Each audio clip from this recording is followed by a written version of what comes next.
This invitation for a dialogue that transcends borders and regions provides a unique opportunity to start a new narrative and discourse on how our societies are constituted and developed. We welcome the opportunity for this dialogue with you as the politicians and government officials, because many of us feel that the discussion about Europe and the future membership of the Western Balkan countries in Europe, in the European Union, is all too often dominated by technocratic discussions about standards, rather than paying attention to the emotional inclusion of the citizens whose associations can form the most important partners, but also adversaries for governments in their struggle to build a Europe that holds together and that is resilient in the face of mounting crisis as we see it today. The refugee crisis unfolding around us has shown how professional and quick civil society organizations can be in their response to emergency needs, in their capacity to organize and to mobilize, and in their capability to point out problems and bring them to the attention of the public. I think we all know that civil society plays a very important role as a place for debate and exchange of ideas, but I think it also passes messages from the citizens to their elected leaders. And as I can tell you from my own perspective as a member of government, this is not always very pleasant, but it is important and it is vital for a democracy. I think to reach this goal of having a civil society that plays a vital role on the Western Balkans, both sides, governments and also civil society, need to jump over their shadows. Civil society should do more to stop regarding governments per se as their enemies. And I think governments should accept that they sometimes need to be challenged. I think both should see each other as necessary partners in a modern democracy. And I hope that this development will happen also on the Western Balkans in the future. And I hope that this event is also a next step in this direction.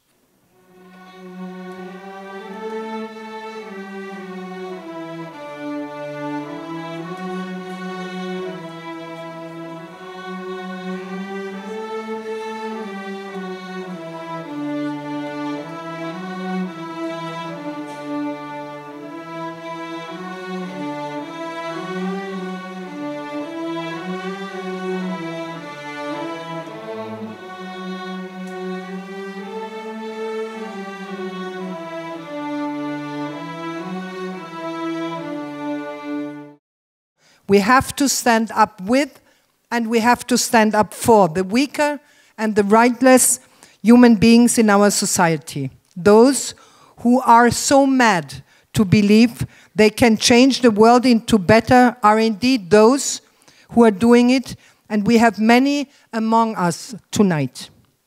So, can we really talk about the rule of law if there is ever existing gap between legal alignment and the incorporation of women's rights standards into the policy frameworks and practices of law enforcement and judiciary? The issue of women's rights and gender-based violence is an issue of human rights. It's not a women issue. We heard that many times, and it really affects society as a whole. There is no social progress without the emancipation of women.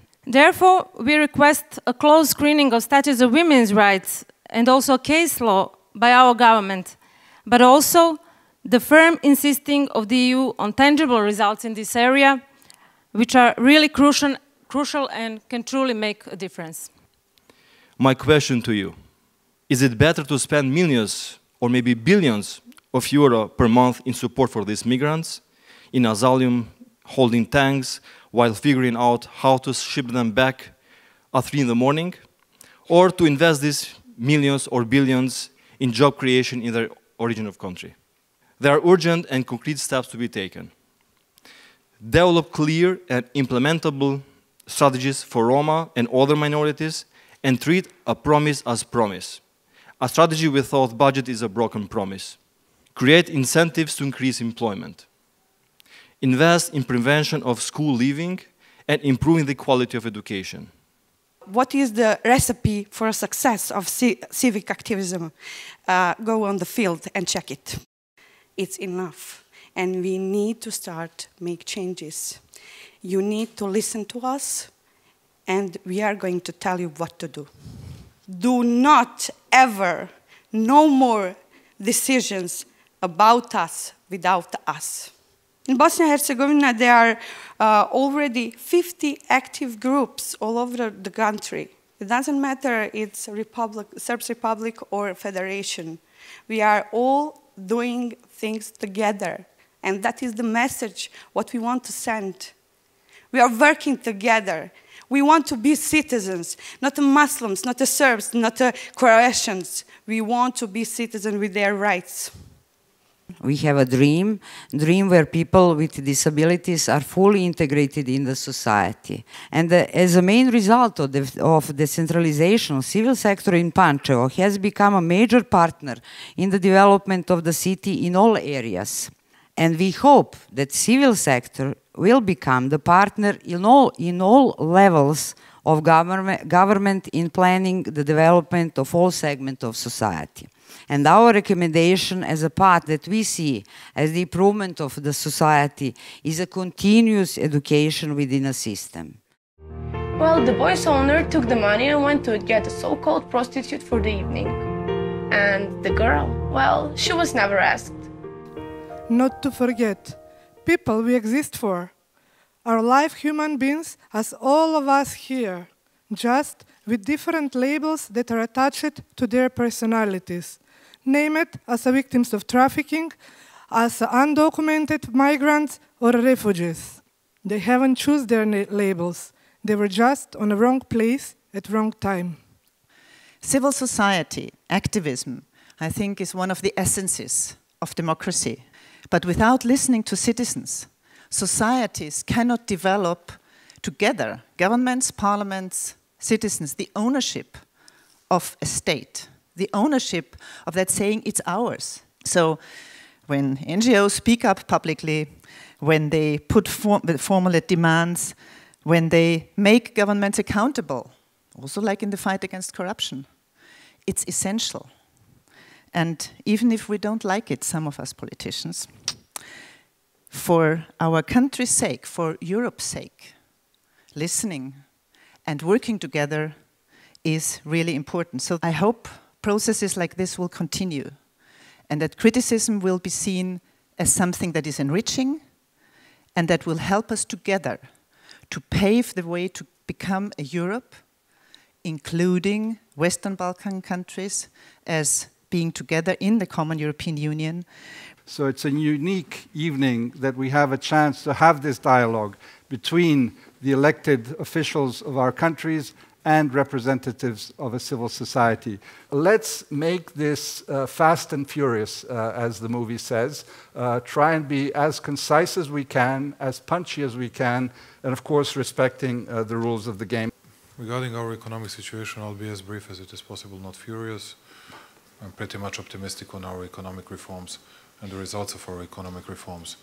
What I'm bothered with is whether we'll be able to preserve regional stability, and once again I'm profoundly grateful to my friend Edi Rama, because at least I see no tensions at all between Serbia and Albania. Okay, it seems Alexander made the fast part, I'm going to make the furious part. We're very happy to meet with the civil society, but we have not waited to come to Vienna to do it. So we are doing it all the time, in daily basis, since long years. And I would happily see us and the civil society together to not tell each other in Vienna what one is doing better or worse, but what we together should tell you, him, the EU, what they can do better for us. So we are now in a moment that we have really to understand one thing. Or we are in it all together, or we can't make it. When you look at the enlargement strategy and 3 pillars, which is rule of law, economic governance, and the reform of the public administration. There's still, I mean, a huge number of things we need to work out. There are a lot of things on our table, a lot of things on our menu, and I think we need to obviously work it out together in the region. As not only is there experience we can share and we can exchange, but there's also the only viable approach is through regional cooperation. You see, in Bosnia and Herzegovina, you will very hardly find anything that we will all agree on in Sarajevo, Mostar, and Banja Luka. There's one thing you will find. When you ask people if they are happy, if they are satisfied, how they live, they will tell you all the same. 20 years after the war, we expected to live much better. We expected to have better salaries, to have better pensions, to travel more, to be more independent, to be more free in every possible way. I think the biggest problem of the region and biggest problem of my country is the corruption. And I think this can be an example where we and civic society, NGOs, can work together.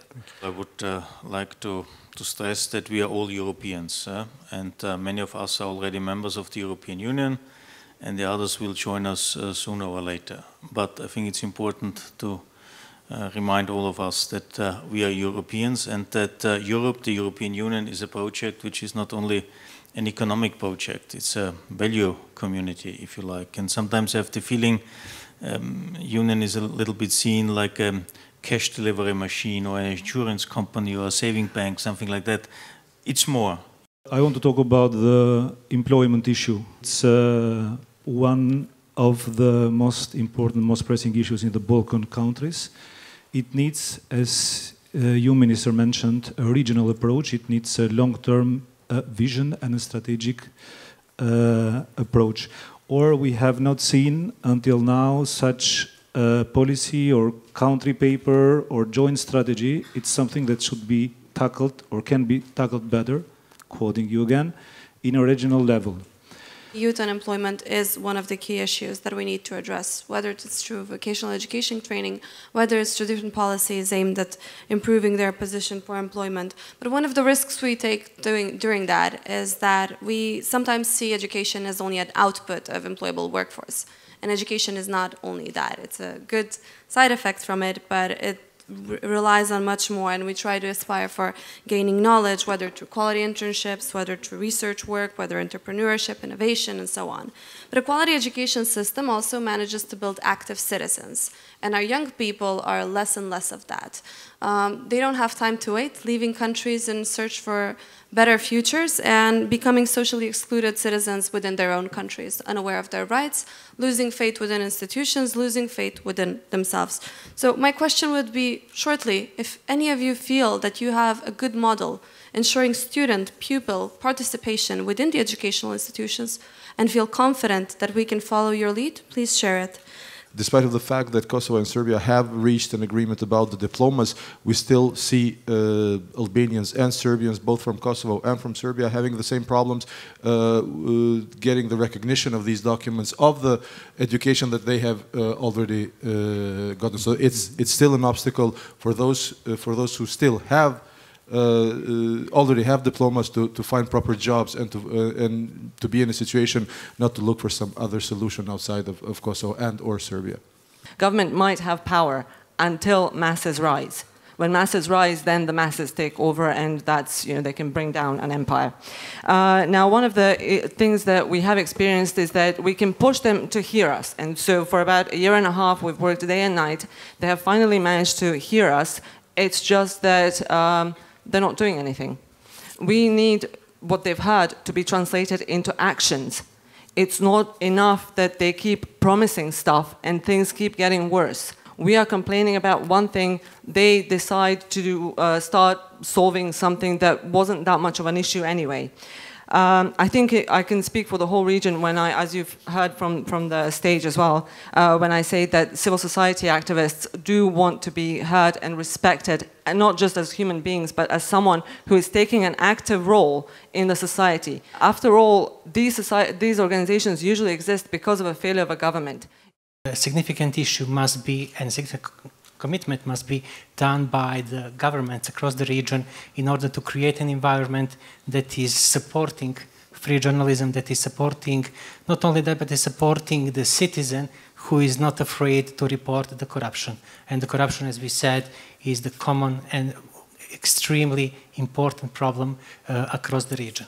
And I must say that so far our experience is that the government are not doing enough. We are not making an example that the life of the investigative journalist is not cheap.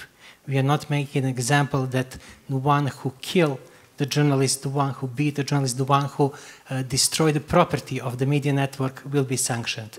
First of all, considering government-media relationship, I believe everything starts with ownership. And the starting point is that the government right now must be excluded from any media of those, let me say, World Service type, like BBC has done what BBC World Service last year. Right now, in the situation where media, especially printed media, ownership structure in Serbia is partly or even completely unknown, even in the case of some old and daily newspapers, influential every step toward transparent funding, for me right now seems impossible. With a poor circulation, poor advertisement, or without advertisement at all, and the price between 20 or 30% for a daily newspaper and around, let's say, I don't know, 1.5 euros for a weekly magazine, it is obvious that they all faced with more or less serious but non-transparent funding. And I would like to see much more, or let's say some representatives of civil society to be active in political life in the way to candidate in elections or for elections and to become members of parliament, maybe members of government. If they are not satisfied with the existing political parties, feel free to found new ones. I've had the chance to be on both sides. I've been in civil society, hating to be in a diameter of 100 meters with any politician, and then I've become, of course, it's called the worse. revolving door. I've gotten worse because I've started to do politics. Civil society has always the conviction that can fix the government. I don't think the government should fix civil society. I was not a member of civil society like Eddie. Not at all, yeah, which was very obvious. Yes, but I'm ready to listen to everybody. Recently, I started to speak to all these people in our country, and I'm not ashamed to say that I learned something from them. I hope that I will learn much more. And I'm profoundly grateful to those people because of their engagement on that migrant crisis. We, the people, I don't think we've got that many problems. I think our politicians have a lot more problems. We are quite clear that we want justice, education, social security, and I think above all, we really want dignity back. I think we're sick and tired of being seen by the whole Europe as the insane cousin nobody wants to invite to dinner.